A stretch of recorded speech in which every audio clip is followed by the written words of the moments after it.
Okay, Monica, we are live. Thank you. Good day, everyone, and welcome to Plenary 8. Thank you, Zinat, for managing the last session where we were talking about unemployment. Very interesting conversations there and encouragement from Professor Mohammed Yunus. He reminded that to all of us, we are all born creative, we are all born entrepreneurs. Unemployment is an artificial creation. So in this session, our topic is building a poverty-free Africa. Our moderator is Ms. Mutoni Kanga, PhD candidate from Tangaza University College. Ms. Kanga, I'll invite you to introduce our speakers. If there are any interpreters, please also introduce them and assist us in ensuring we manage our time productively. If you give each speaker 5 minutes, and then we can have time for discussion. Ms. Mutoni Kanga is a PhD candidate at Tangaza University College. So thank you. Let's enjoy the discussions and continue learning from each other. Thank you very much. Good morning, everyone. Good afternoon to the international community. We are indeed having a conversation on building a poverty-free Africa. It's organized by Tangaza University College and the Abome Kalavi University in Benin. So we have our panelists this afternoon, and we start with Dr. Wamoyo Mahinda, who is an Ashoka Fellow. She's also the Managing Partner and Convener for Collaborative Values Partner for Africa, CVP Africa, which is supporting collaboration in homegrown solutions. She is also the chairperson of Catalyst 2030, the Kenyan chapter. Catalyst 2030 is a global movement of social entrepreneurs, social innovators from all sectors who share a common goal of creating innovative and people-centered approaches to attaining the SDGs. Very welcome, Dr. Wamoyo. We have with us Dr. Ouma Okoth. He's a Kenyan scholar, he's an advisor, he's an activist for human rights. He's a social anthropologist with over 15 years of diverse international and regional experience. He's a faculty at Tangaza University College, and he also researches for policy for African cities, for the Utafiti Sera Houses, and also for Pamoja Trust. Joining us virtually, I trust, we have Professor Ogwale from University Abome Kalavi, Benin. Professor Ogwale is the director of VTC, University Abome Kalavi. He is the director of the Social Entrepreneurship Center of the university. He's also the director for Center for Voluntarism, Entrepreneurship, Research, and Innovation. He's passionate about social entrepreneurship, community engagement, youth empowerment in West Africa, and especially in Benin. Welcome, Professor. Thank you. Thank you. Thank you. Along with Professor, we have Coach Komlan. Coach Komlan Charles. He's also with University Abome Kalavi. He's the training program manager at VET, University Abome Kalavi. He's the general manager of the Elite Council International Partners. He's the Secretary General of Benin Association of Coaching Professionals, and he's passionate about coaching individuals to invest in entrepreneurship. Finally, we have the Managing Director of Grameen Healthcare Services and Grameen Caledonian College of Nursing, Shamsul Haq Ahmed. Mr. Shamsul Haq Ahmed is also the Managing Director of Shajik Health Science Institute and Research Center. He's also working with the Tertiary Hospital at Dakar. He's a BSc Engineering holder from Chittagong University of Engineering and Technology. He's also an MBA from Dakar University. Welcome. So if we'll start with a video clip, a short video clip by Shamsul Haq Ahmed. If he's ready to play the video clip, he's welcome. Shamsul? Sure. Thank you. Yeah, thank you.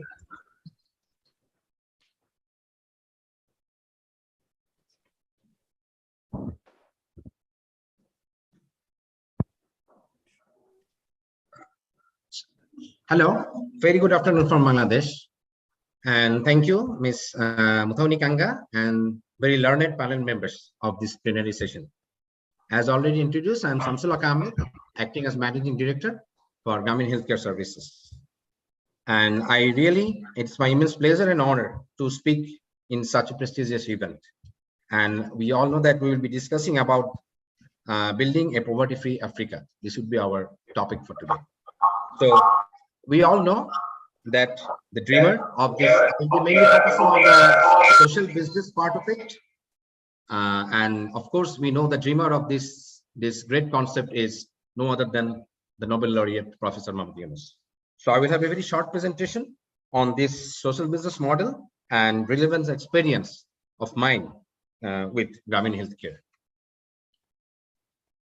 So this is just a glimpse of how the social business is being defined to be. It is an enterprise with some specific social objectives, which is of course the primary purpose, and it's a no loss and no dividend company. And I will briefly touch upon the social business model, which we religiously follow in all our social business initiatives.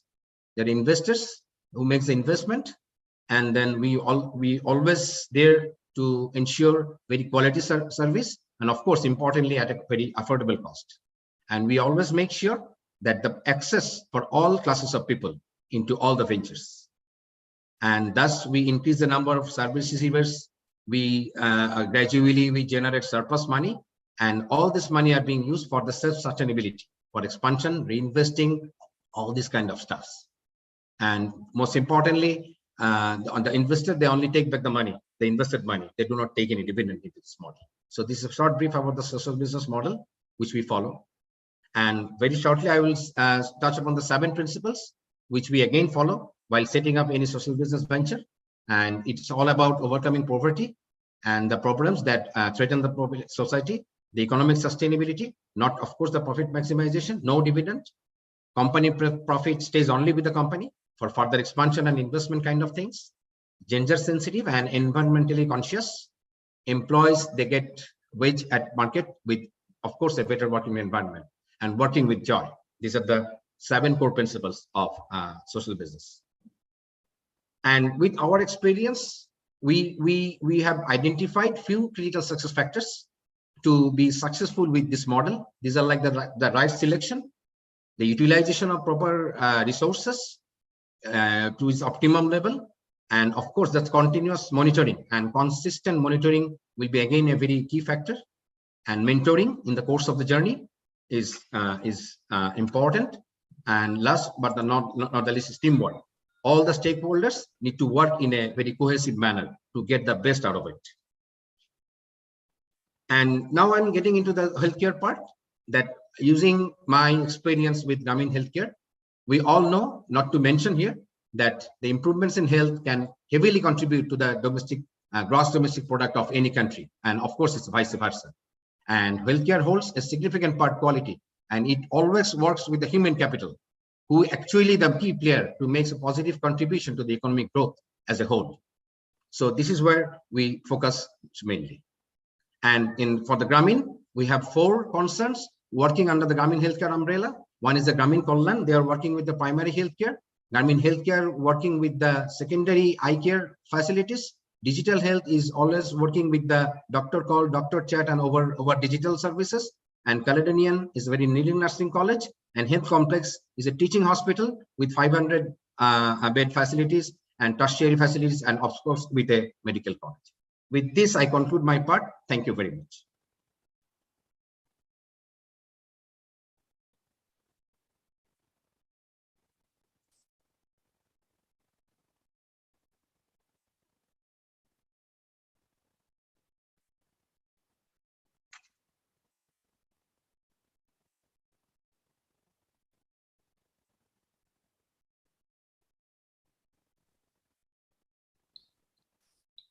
Please remember to unmute yourself, Mr. Kanga. Your mic is muted.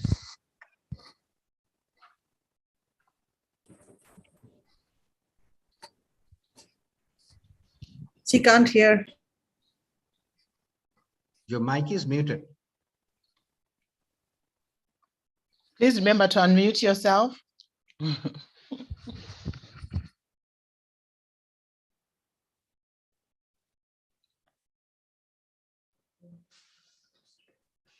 Thank you very much. We have Professor Muhammad Jumi, and the friend of the poor with us. Apologies for overlooking to introduce him. He's very welcome. Does he have a word for us?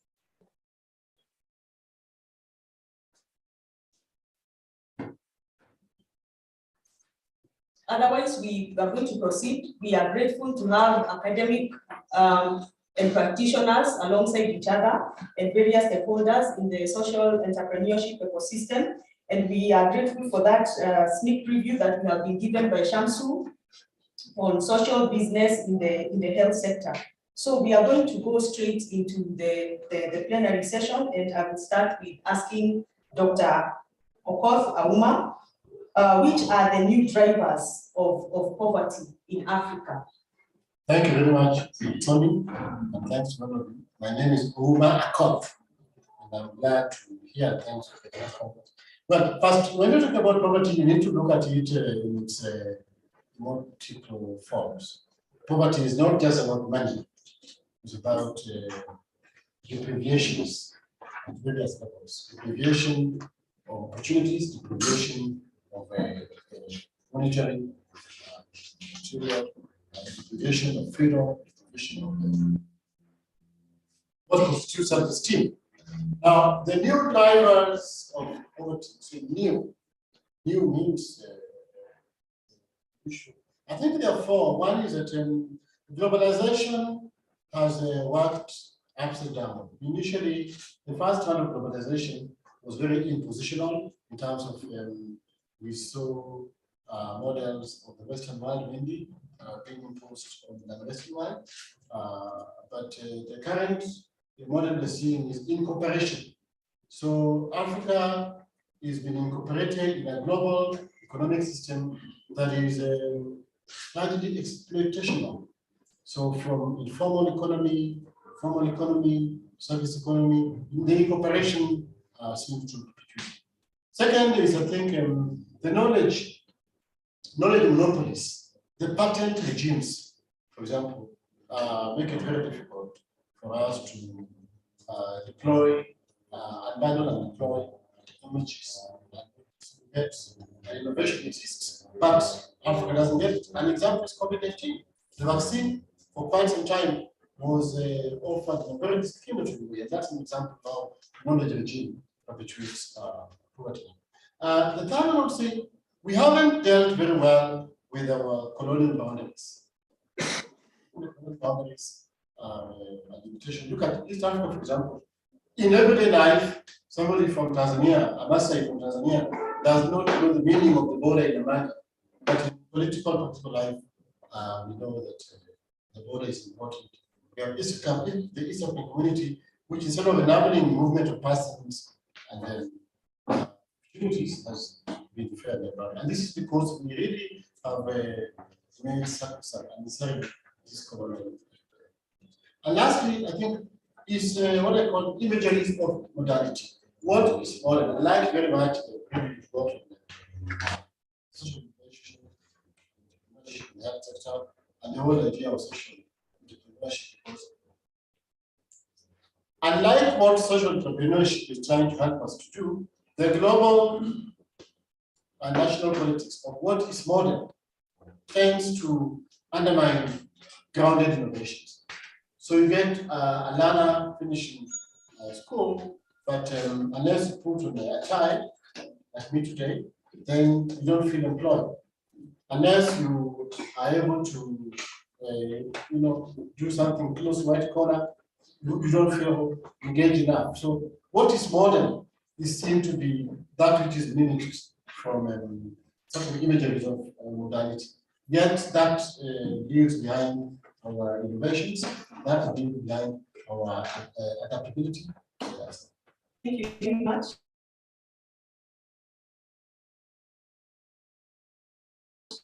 Which came up clearly from the conversations that were held yesterday.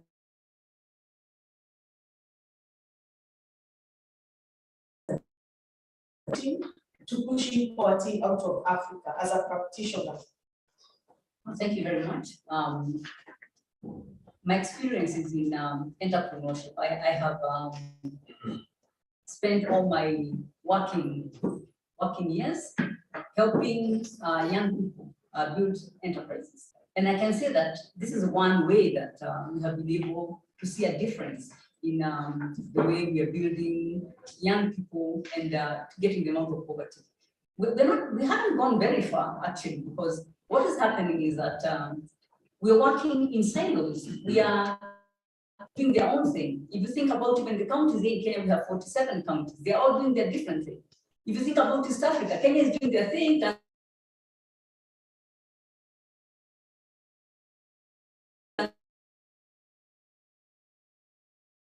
Would like to do.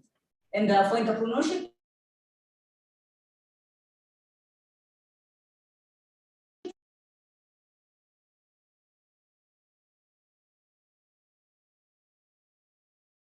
but know them because we're not spending time looking at what's working and then combining all these good ideas in a way that is helping us to move to the next level. And I believe that some of the solutions that will be shared along the way will explain how we see homegrown solutions as the way forward in terms of pushing poverty.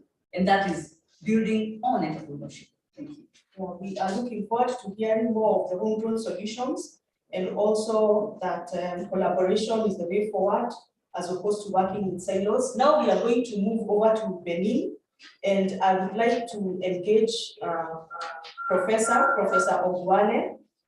Kindly, may you tell us what or how do you think, is it well understood, the social business approach of ending poverty in Africa? Okay, thank you, Zina, thank you. Ladies and gentlemen, I'm Eloge Ogwale, professor of University of Abomey-Calavi in Benin, West Africa. I'm very happy to be here. First of all, I want to thank Professor Yunus for what he's doing to our generation and the coming generation. In our campus in Abomey-Calavi, since the 10 years, we have created the Center for Entrepreneurship based on volunteering. And in this case, we are training more than 20,000 pupils, students of our university. And after the training, we send them to in several cities, village, in order to do what we call internship for volunteering and entrepreneurship. During the internship, we invite them to identify the social problem of each village or cities to discuss with the population in order to know how it is possible to resolve this problem, this social problem, this economic problem of the population. And there are several 10 months of these activities. During these 10 months, after it is possible for them to continue these activities in these cities or in this village. What can I tell for you immediately? It is during the 10 years, we constate that more than 50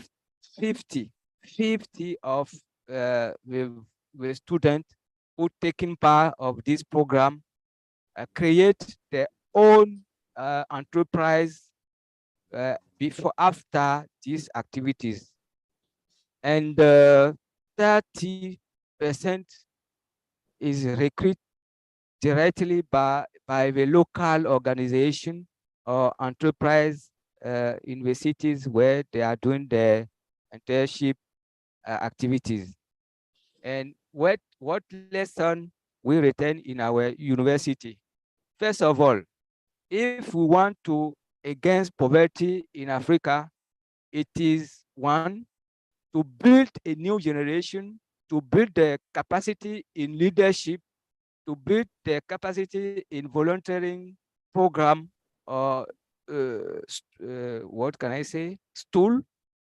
And after that, to show them how go at the cities, at several village in order to resolve the social problem of the population.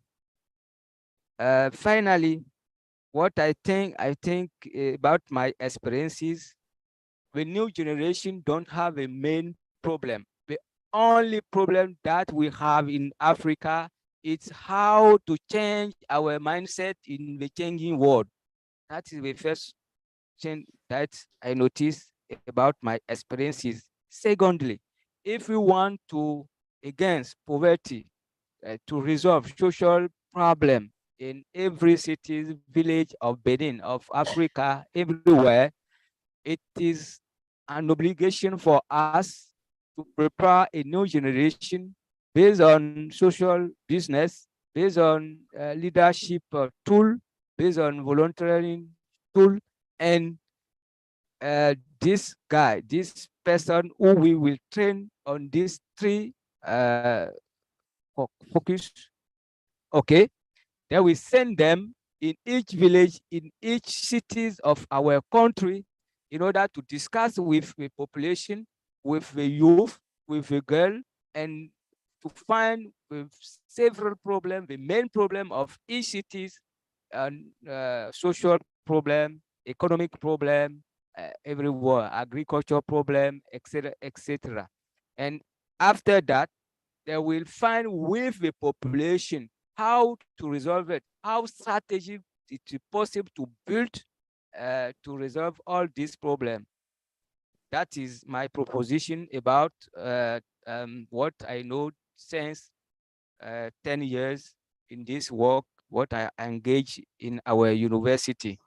I will finish, and thank very well Professor Yunus for what he is doing for our generation and for the coming generation.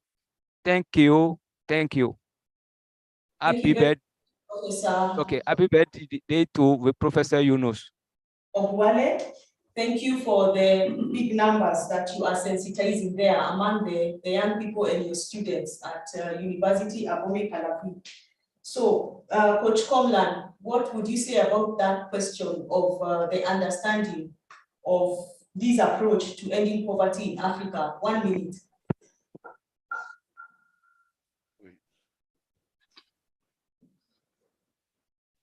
D'accord.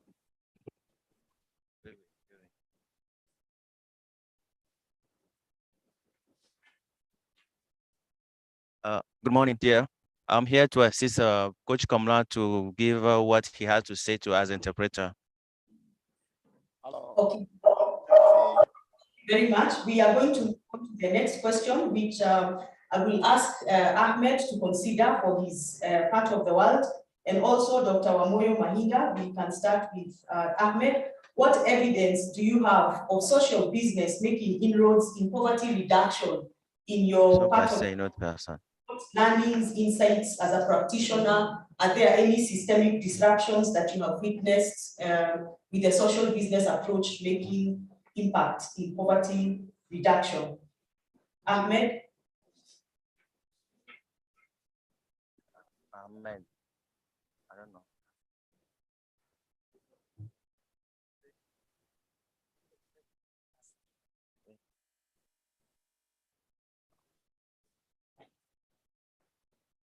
Hello, can Coach Kamala take it over, please?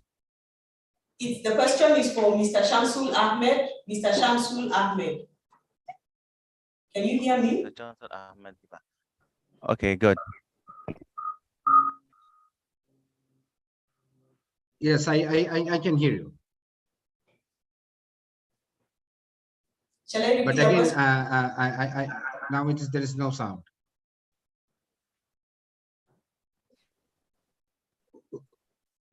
Shamsul Ahmed, shall I repeat the question? Yeah. Would you please repeat? There were some interferences, so would you please repeat what you have said? I just couldn't hear you because there was some interruption in the. As a practitioner, I am wondering what social business, what inroads has social business made in poverty reduction in your area of experience and in your part of the world? even Yep. systemic. Thank you. interactions. Thank you for your question. Yep. Yeah. Thank you. Thank you for your question. So on this note, I would have a diverse experience. One, I would say in terms of healthcare facilities, what we are providing to all class of people is like that. All the it has the access. All the hospitals owned by this Grameen healthcare company is accessible to all class of people. So we make sure that a healthy human capital is being raised in our periphery, the area we were working for. So we are eradicating, heavily working to eliminate the needless blindness, which is a big issue for the rural part of our country. So by addressing over 2.5 billion people since the inception of our healthcare hospitals, so we have provided services to this much of people, and most of these are being treated without any cost. So this part of people, while they're getting back to their eyesight and all these kind of stuff, they're contributing to the productivity of their own family, productivity of the society, of the country as a whole. So this is one experience I would like to share with you. And the other experience, what I see from the Grameen umbrella is like that we used to call a young entrepreneurship development program. Under this program, we have already provided this facility over 80,000 such young personnel. So they are making their own efforts, and they are becoming self-sustainable. They are getting self-employed as well, and not being remain unemployed under this scheme of this Nobin Uddokta program, which we call in Bengali, but the English name would be the Young Entrepreneurship Development Program. So these are the two areas where we see a significant progress in terms of the approach that being a practitioner of social business, making an impact the way we desire. Of course, human productivity tied up to health services and healthcare, and of course the sustainability of social businesses. That is a very yet. So Dr. Wamuyu Malinda, what could you tell us about your learnings and insights as a practitioner for poverty reduction? I want to start by saying that we're still learning the term social business, because we have been working with social enterprises.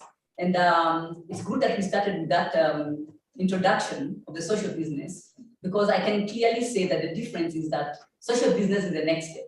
Because when we're talking about social enterprise, we're talking about the people, and the profit is obviously there in the planet. But when it comes to the social business, then we are saying 0 to profits. Therefore, we are saying a concentration on the people and the planet.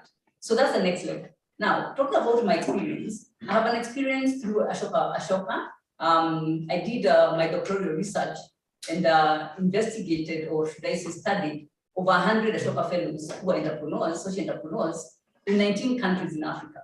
And what I discovered is that they are actually making serious inroads, and especially in the area of poverty reduction.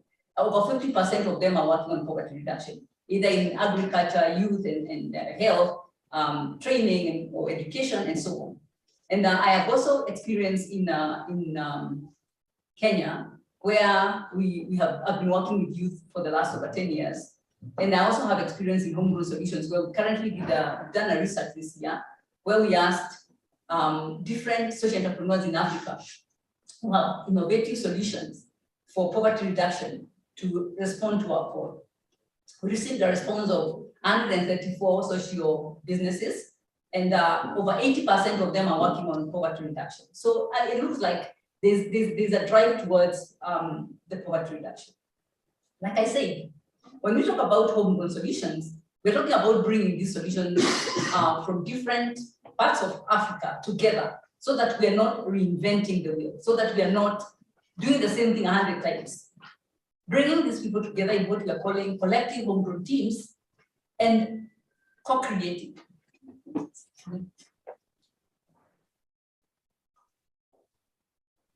In co-creating, we're saying that We have good ideas as social entrepreneurs. Some of us have been working in the space for 10 years, others 5 years and 20 years. Why don't we sit together as a team and co-create and say, I have learned this, these are my lessons. I have learned this, these are the lessons I've learned. So how can we together with the lessons learned build another solution that is a collective solution by all of us? We believe that from our own experience that is the way to go. And in fact, this is being supported by Catalyst 2030. For some of you who may not be aware, we have a global movement of social entrepreneurs called Catalyst 2030 that was founded by Ashoka, Echo in Green, Foundation and Sport Foundation in 2019. And it is preaching the same thing, collaboration. So in Africa, we have Catalyst movement, we have members, and in Kenya, we have also Catalysts. I'm the chair of the Kenya chapter. I'm asking you to join this movement because that's the only way we can come together, collaborate, and that's the only way the homegrown solutions can begin to make bigger and greater impact for us. And we can begin to see that even, should I say, a process of bringing government, because a lot of times we say, what's the role of government? But we're not helping them join us. So in the homegrown solution methodology, we are saying government has a place, the private sector has a place, all of us as social entrepreneurs have a place, education, everybody, and we can together put these things that are disturbing us or creating the challenges that we have and move forward in a direction that makes more sense to all of us together. Thank you. Thank you very much. The issue of collaboration comes out very strongly, and also working in the different sectors. If I could pose the same question to Professor in Benin, you have trained over 20,000 students, and you gave us some good percentages of the new generation that have started new initiatives in your country. Could you say any of them have caused, like very significant, especially change that affects the policy level or the systemic level in Benin?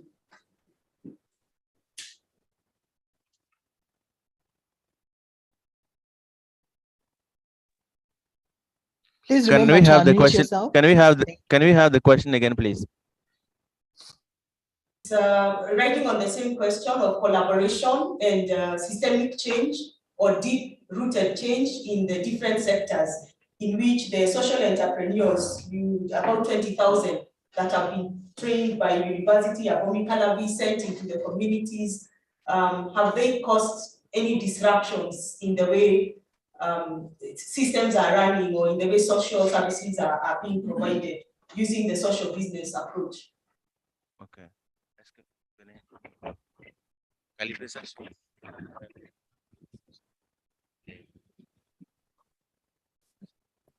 Okay, thank you, Madam. I think three problems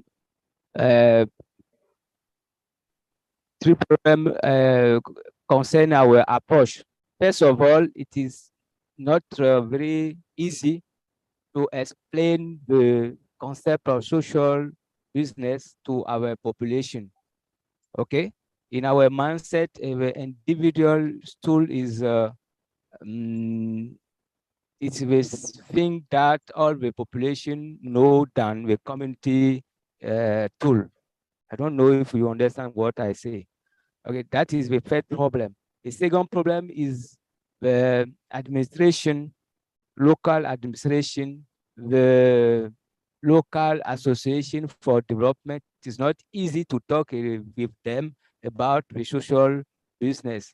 The third problem is I don't know it is a problem, how to connect the youth to the local population, how to be the link between the students who are decide to do the volunteership program with the population.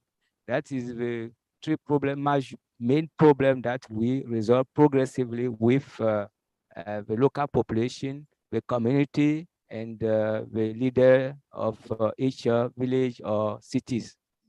Thank you. Yeah, okay.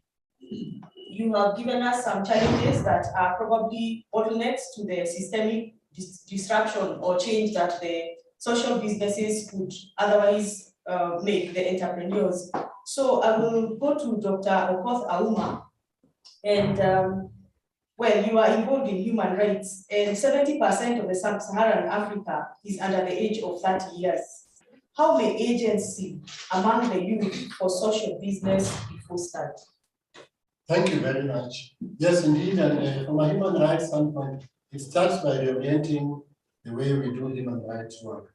Because human rights for many years operated from the category of a savior on one side and a victim on another. The most recent framing strategy for human rights work that we are deploying is one of solidarity, and then one of a savior and a victim.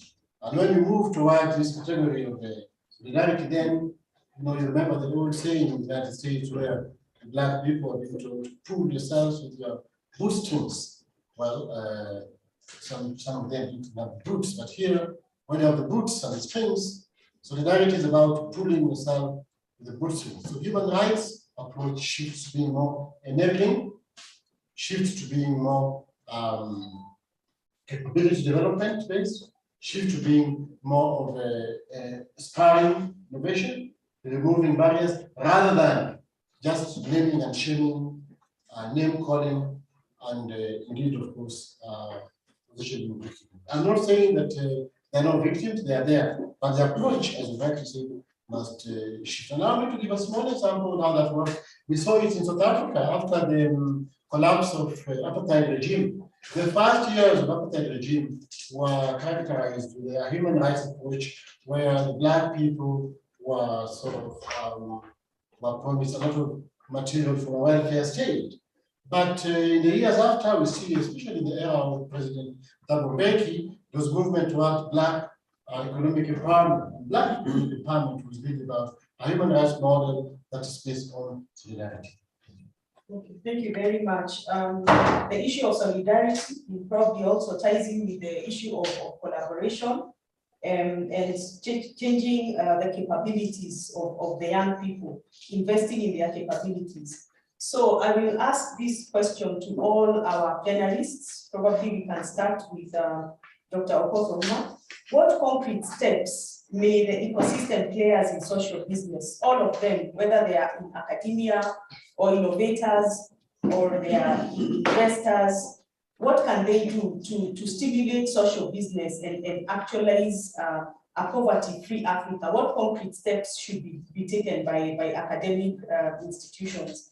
And yeah, you have already alluded to this, but could you have something more to say about the different ecosystem players, especially in your area of specialization?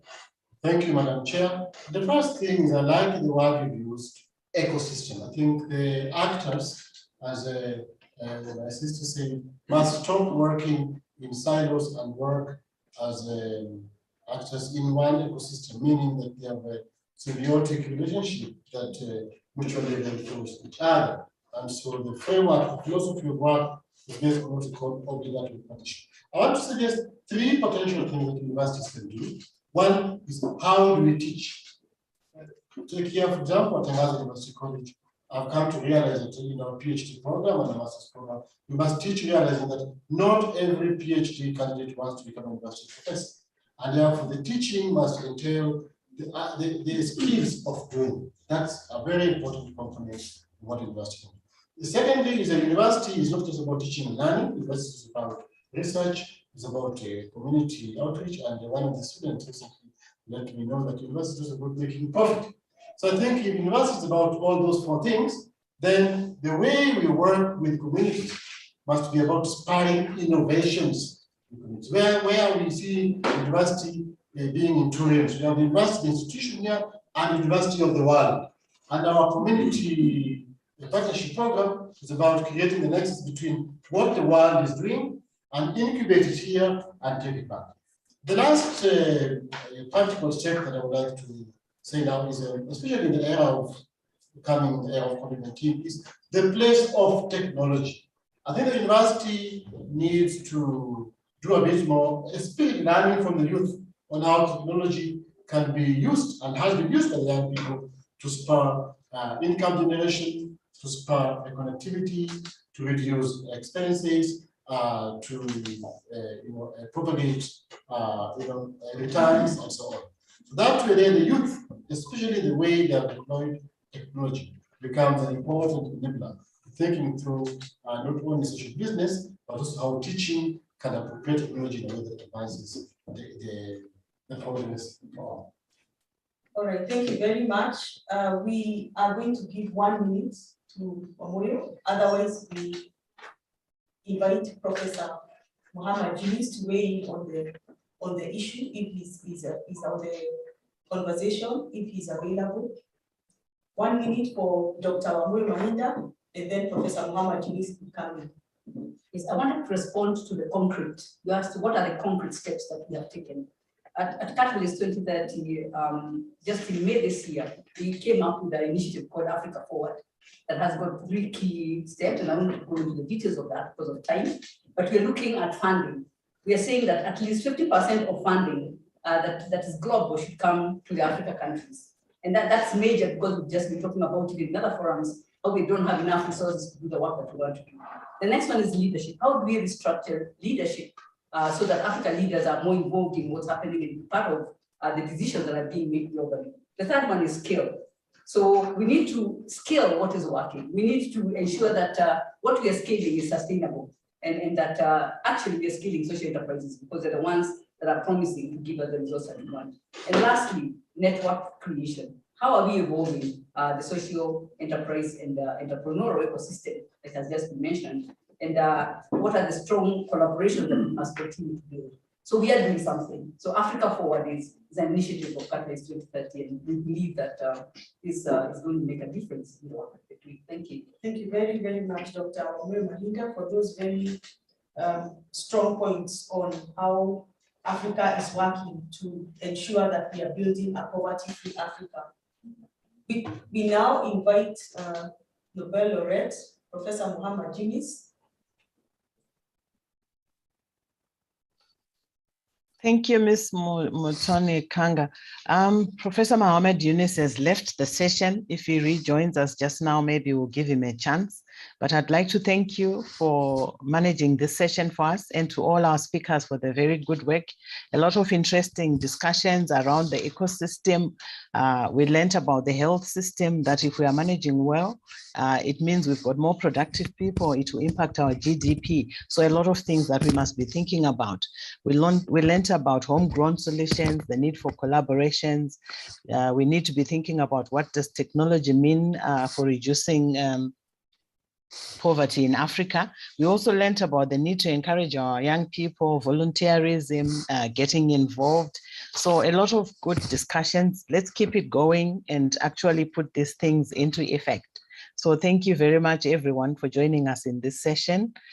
Professor Muhammad Yunus hasn't rejoined, so we can go into the next session. I'm sure we'll catch him as the day progresses. So my colleague Prometheus is taking us to the next session where we are talking about business for new civilization. Thank you very much. Let's continue to talk and learn from each other. Bye-bye.